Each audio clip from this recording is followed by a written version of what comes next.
Using a Clorox disinfecting wipe on your coffee table this cold and flu season feels like...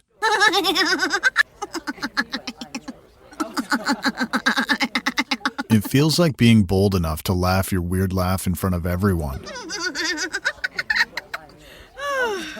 That was a good one. With Clorox, clean feels confident.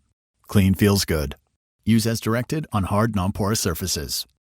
Don't you love it when things are both easier and more affordable? Like when the rain washes your car for you.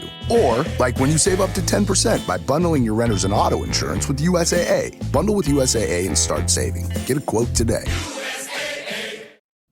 All right, so let's get into it, man. News for the run. So let's kick it off with the NCAA because obviously, as you know, there's a big game happening tonight and all weekend in the NCAA. So starting off with the NCAA college football right now, Orange Bowl is happening tonight between Penn State and Notre Dame.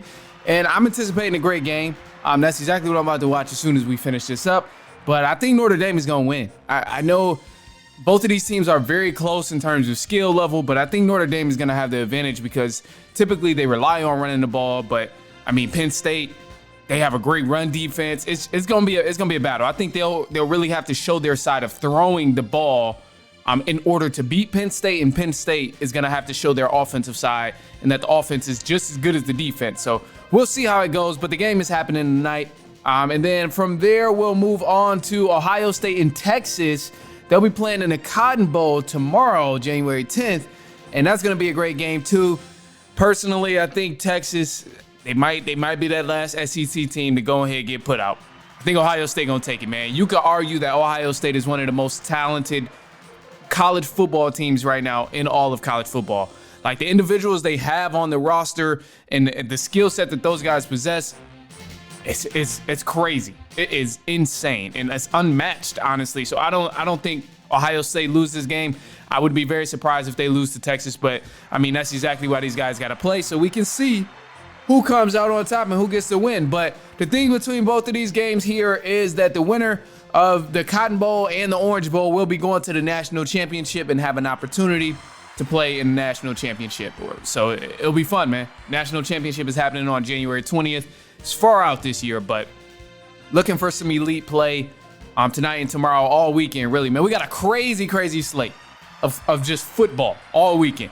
Today, Cotton Bowl, or today, Orange Bowl, tomorrow, Cotton Bowl. Then Saturday, playoffs, Sunday, playoffs, Monday, playoffs. So it's about to be beautiful. Beautiful. Anyway, so Carson Beck is also in the news. Quarterback for Georgia. He's hitting the transfer portal, man. Right now, they're saying the options that is his top choices is between Miami and Texas Tech. So I'm sure that'll change by the time you hear this. Of course, you know, things with people hitting the transfer portal is always going to be slightly different, but you really just never know. And then also, too, have some news in the NFL. Let's move over there and see what's going on in the NFL. So first things first, I want to give a heads up. The Baltimore Ravens, they'll be playing in the playoffs, but they won't have a full team like many people thought they would. So Ravens, they're going to be playing the Steelers, a division rival, but Zay Flowers was hurt in that last game of the season, and it's right now they're saying Zay Flowers will not return for that wild card game against the Steelers. So huge hit for the Baltimore Ravens, but I still think they go ahead and take care of business just because this team has been efficient all season, and they can still rely on Derrick Henry and the multiple other receivers that they have over there. Zay Flowers is a huge hit to that offense, though, because that's a guy you don't want to get some open space or some open field when he catches a pass. So huge blow for the Ravens, but I still think they end up beating the Steelers. And as long as Zay Flowers can come back in the playoffs, I think they'll be okay. Now, the Las Vegas Raiders, they are in the news because not only did they fire Coach Antonio Pierce, but they also fired their GM. Tom Telesco. Tom Telesco, he was also fired. So they got rid of GM. They got rid of head coach. It looks like they're trying to clear house right now. And I mean, this has been a lot of changes with the Las Vegas Raiders team. And some people were saying this is unfair because Antonio Pierce was fired only after one season. He didn't have a fair shot. And I hear all of that stuff. But I mean, if it's the plan to clear house, then they trying to clear house. Everybody's got to go. It's called clear house for a reason. So, I mean, the Raiders, the past 2 years, they went from Joe Gruden. He was there in 2021. He resigned.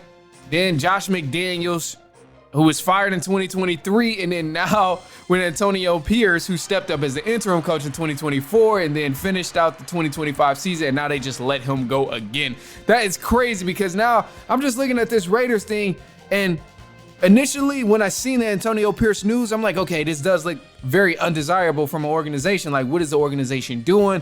They're firing head coaches after having a terrible season with terrible players and terrible talent, but it's like nobody's getting a fair shot. But now that they fired the GM, it makes a little bit more sense, because it seems like they're really, really trying to take a rebuild serious, and they're trying to take another step forward in terms of doing things right when they bring in a new coach and a new GM. So I'm excited to see what the Raiders continue to do in this offseason. Obviously, they're making moves right now, but I mean, it'll be cool. Raiders, hey, they're going about it the right way, clearing house and trying to start all the way over from scratch.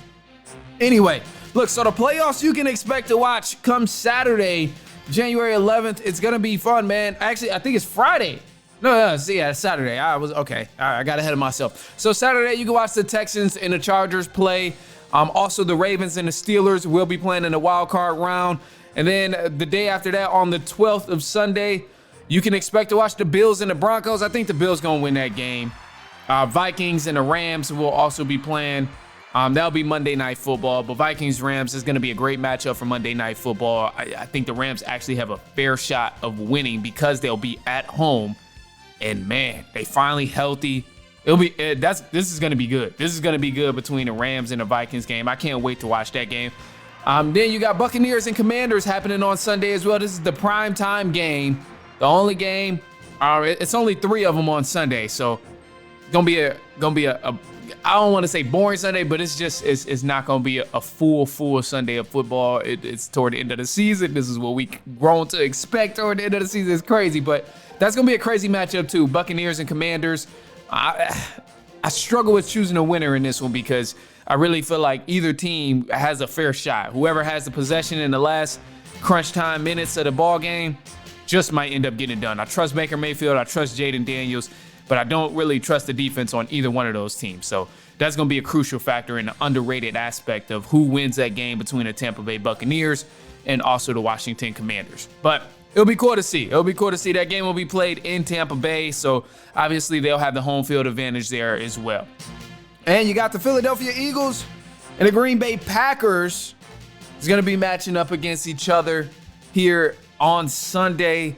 The Eagles, they did finally put Jalen Hurts back in from his concussion protocol. He practiced yesterday, and he's going to be practicing again today, getting ready for that Sunday game against the Packers. I think the Eagles win this game with no problem.